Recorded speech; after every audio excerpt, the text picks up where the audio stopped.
So we are here with Dana, the owner of D-Lux Medspa. Dana, thank you so much for joining us today. Thank you for having me. I appreciate you having me here. Of course, of course. So let's get right into it. What inspired you to start your own med spa? Really, my husband inspired me. He's a physician and he's our medical director at our spa.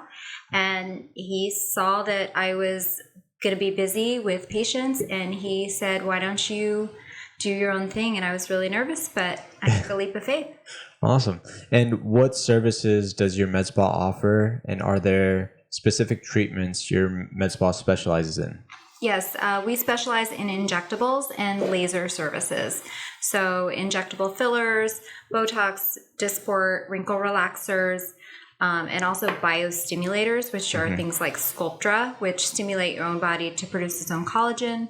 And we really specialize in laser treatments, which are skin rejuvenation treatments. Okay, perfect. And how do you prioritize creating a positive and comfortable experience for your clients? Well, we try to make our clients and patients feel like family or friends.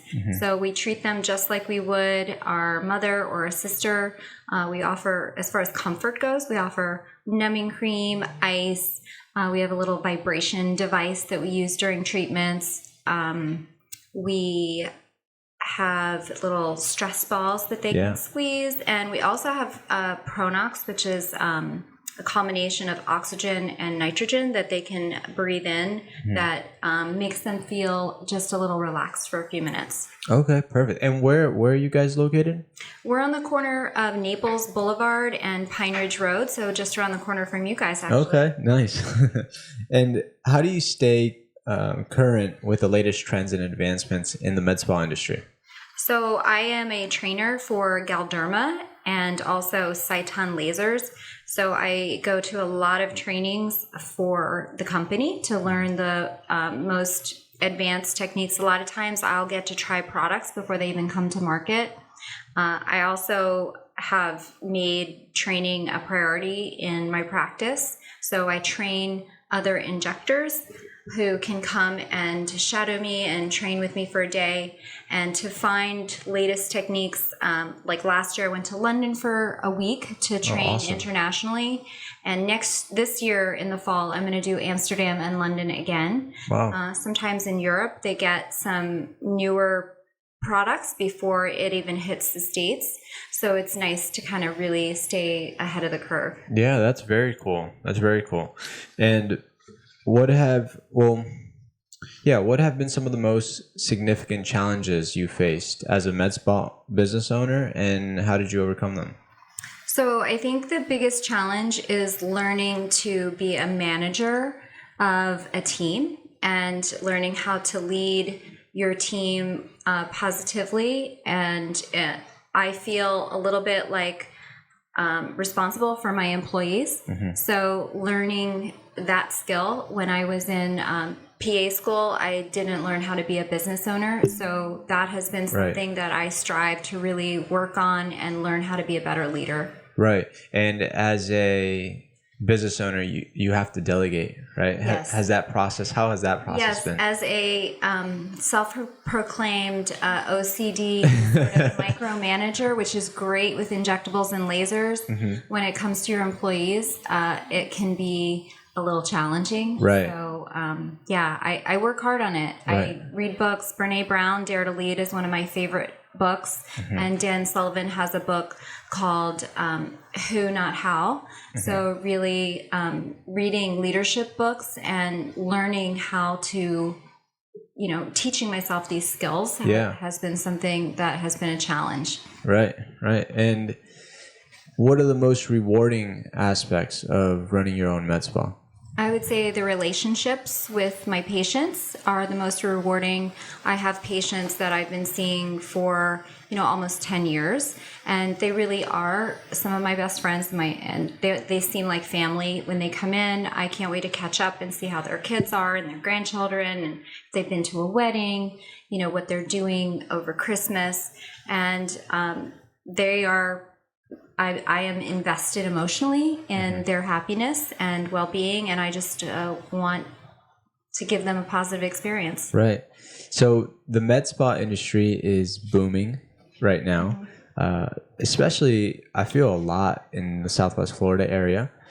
How do you envision the future of the med spa industry, and how do you plan to stay at the forefront? So I agree with you. It's going gangbusters right now. Yeah. There's a med spa popping up on every corner, and I think there's enough wrinkles to go around for everyone. I see it continuing to grow. Allergan came out with a statistic that there will be a need for 10,000 new injectors within the next 5 years, or some crazy thing. There is a need for good injectors because the demand is there from patients. Yeah. They want aesthetic treatments. I think the biggest challenge is going to be training for these injectors. So, with my business, I'm really starting to put some emphasis into the training program and developing that. I want to get CME accreditation, which is like medical credits that you can get for training, and spend more time looking at developing that aspect of my business, and maybe less time a little bit less time treating patients, more time mentoring other injectors. Okay. I love that. And that's great that there's a lot of demand, right, for it, because I believe somebody mentioned it to me sometime last year that one med spa opens every 3 months in Naples alone. Really? That's news to me. Yeah, somebody mentioned that to me. I don't know where they got that stat from, but that's what they said. And also, it's an industry that I feel people are more comfortable, and I'd love to know your thoughts on this, are more comfortable saying that they get certain services done, right? Or just, because you see now a lot of networking events, or just events in general, like champagne and Botox, or, Botox and champagne. People are a little more okay with saying, yes, I get this done, as opposed to maybe 5 or 10 years ago, right? No, what are your thoughts on that? I think it's becoming less taboo to have things done, for sure. I still think, Naples is a little bit, it's not as maybe advanced or progressive as Miami. Right. So I think it's a different patient population. The younger millennial generation are definitely more open. I mean, they will be in your treatment chair taking their own selfies and posting it on their Instagram stories. And my older patients are not going to do that. I have to ask permission, and a lot of times if I do use their photos, I'm blocking out their eyes or trying to make it, privacy, and we have all kinds of consents for that. Right. But I definitely think it's less taboo. I specialize in 50 and up patients. So my patients are a little bit less on that trendy kind of Instagram vibe. Right. But I think for sure there is less taboo, and it will continue to be for the younger, because they, we see what people eat for breakfast and what they put in their coffee, right? Right. It wouldn't, it's not surprising that they share, what else they do to stay, what their skincare is and everything else. And I think that's great, right? Because it just shines more and more light on the services within the industry. Yeah, I think there's pluses and minuses to everything. Yeah, I agree. So last question, what lessons have you learned along the way that could benefit others pursuing a similar path? So if we're talking about injectors, I would say find a mentor. If you want to get in this industry, try to work for another business where you have somebody that's more experienced than you to learn from, and go to as many trainings as you can. Really invest in yourself and being the best provider you can. Enjoy it, have fun, and always put your patients first. Got it. Perfect. I love that. Well, look, we're going to try something a little new. Okay. It's going to be some rapid questions. These questions they're fun. They're pretty random, but just to have your take on the answers, you can answer them however you'd like to. So, It's a total of 15 questions. Okay. And we'll start with what digital or software tools do you use daily to make your life easier? I use Slack daily. I guess just messages on my iPhone, my email, Gmail. Yeah. And we do, I do use Instagram. I'm on there. But as far as business-wise, I would say right now, Slack is the best communication tool for my team. Okay. Perfect. And Slack is internal, like it's like not a CRM, right? No, it's a communications tool for your team where you can put like tasks and all kinds of stuff, tasks, documents, photos, just keeping everybody updated with what's going on. Okay, awesome. Well, based on that answer, I think I know your next answer. iPhone or Android? iPhone. If you can only eat one thing for the rest of your life, what would it be? If I could what? Only eat one thing. Eat? Yeah. Oh, gosh. What would it be? Well, we just had mango season, and I love mango season. I look forward to it every year, especially here in Southwest Florida. I don't know if it has enough protein. Maybe like mango pizza with pepperoni or ham or some maybe turkey meat on it. Yeah. Some sort of protein. Okay, awesome. And do you prefer winter or summer? Here in Florida? I love them both. I think the summertime, I like the slow season. I like being able to go to restaurants and, be able to walk right in.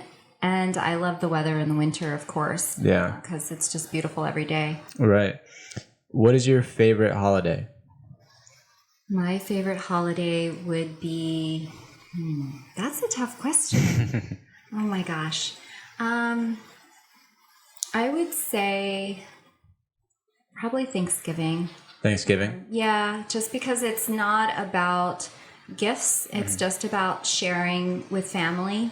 And I love when we spend time as a family just getting together and enjoying each other's company. I love that. Do you prefer the beach or pool? Well, I try to avoid the sun at all costs. So I would like to be at a pool by the beach in the shade. Okay. Fifth Ave or Mercado? I like them both. First, we live up near here, so it's so far to go downtown. So for my husband and I, when we go downtown, it seems like a super special treat because we live about 5 minutes from Mercado. Got it. So I kind of like downtown. He likes Mercado. Okay. If you can only work 2 hours a week, what would you do in those 2 hours? Oh my gosh. Maybe see a patient for 1 hour and train for the other hour. Got it. A book you'd recommend to read? Brene Brown, Dare to Lead, for sure. Dare to Lead? Dare to Lead, yeah. Okay. If you're a business owner. Okay. If you're not a business owner, I read Kim Scott's Critical Conversations recently, and that was a great book on increasing your communication skills with anyone. Oh, that's great. Definitely going to check those two out. So what about if you can have lunch with anyone, dead or alive, who would it be? The Dalai Lama. Okay. What's your favorite restaurant in Naples? My favorite restaurant. I really like Tulia in Tulia. Yeah. When you think of the word successful, who comes to mind? Oprah Winfrey. If you can choose any other career path, what would it be? An artist. What's been your best investment? My laser. What's a bad piece of advice you've heard people telling others? Bad piece of advice. Owning a business is easy. I love it. Thank you so much for joining us. You're welcome. Thank you for having me. Of course. This was really fun. I enjoyed it. Love it. Thank you so much. Thank you. Thank you.